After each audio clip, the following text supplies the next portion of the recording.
What is up, squad? Skeletor here. Coffee? No, not coffee. Not coffee and clouds. Not even happening this time. I've got an equipment review for you. And here's what I got. That's right. I've got the Arctic by Horizon Tech.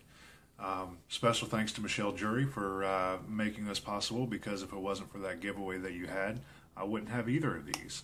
So, let's get to business, shall we?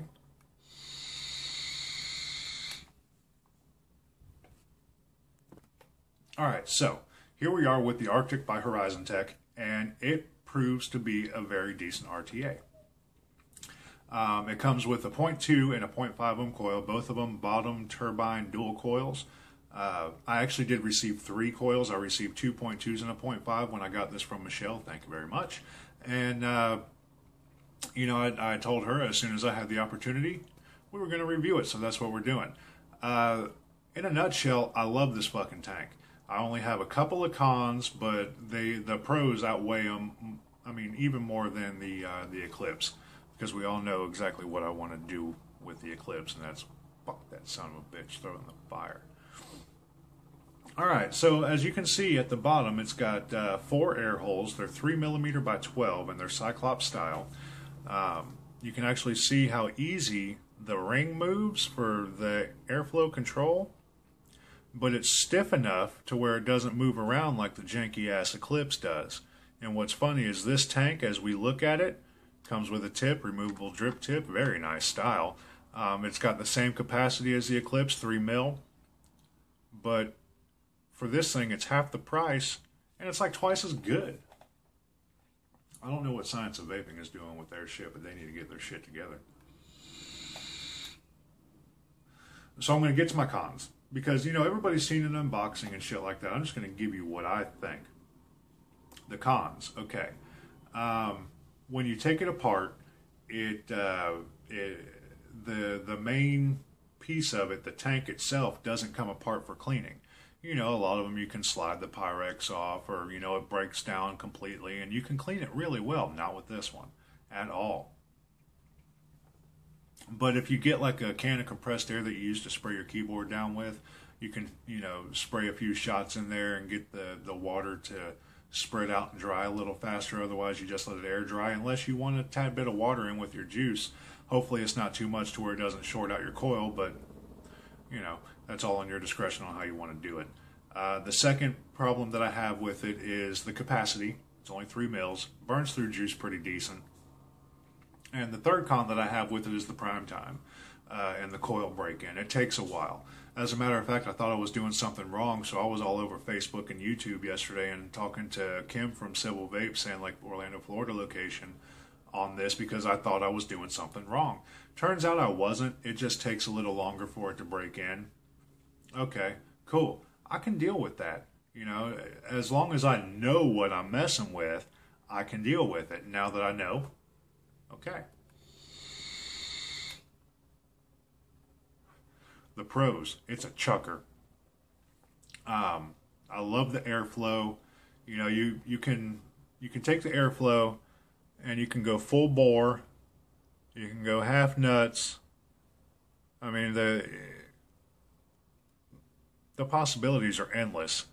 The airflow controls are awesome. I love it. And it sounds, I mean, the airflow, it sounds great. Unlike my Patriot, where it's the Whistler. Listen to this.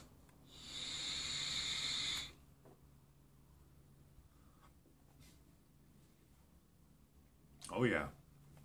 She's a chuckin'. Excuse me. Like I said, it comes stock with a 0.2 and a 0.5.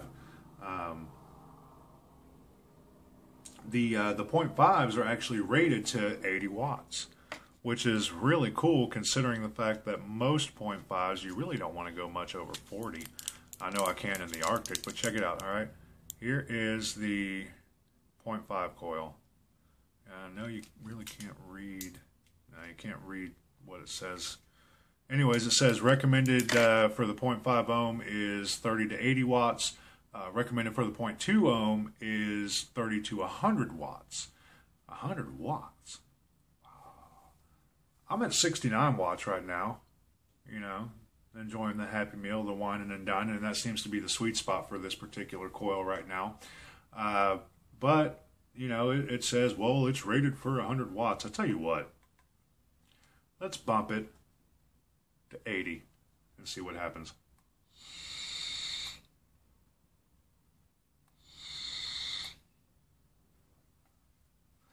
The vape heats up quicker, which in turn heats the tip up quicker. Kind of a little hot, but not overly uncomfortable. The flavor's still there. I'm vaping on Moonlight Vapors Blueberry Cheesecake right now, which is a 50-50 blend.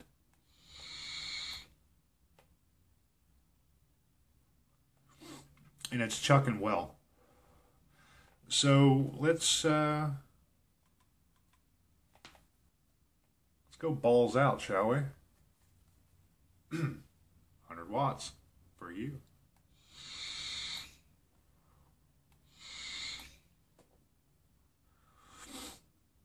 The flavor does change. It doesn't burn it, but it does change the flavor some. But it's not bad. It's not uncomfortable. It doesn't burn your throat, even though it is at that point a hot vape. It's for some reason the tip didn't heat up as much as it did when I was vaping it on 80, but that's maybe because the horks didn't need to be as long. But yeah, so I'm back down to 69. So the pros, it's a great tank. It's aesthetically pleasing. The functionality is great. The airflow controls are second to none. The bottom of the coils have the airflow. You know, the airflow holes are a lot bigger, and there's 4 of them because there is a 4-way, you know, airflow control underneath.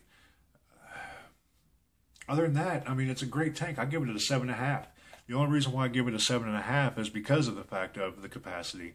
Not the tank doesn't break down, and the prime and breakdown time or break-in time is a lot longer than other tanks, and a lot longer than other coils. So with that being said, take a shot, wifey.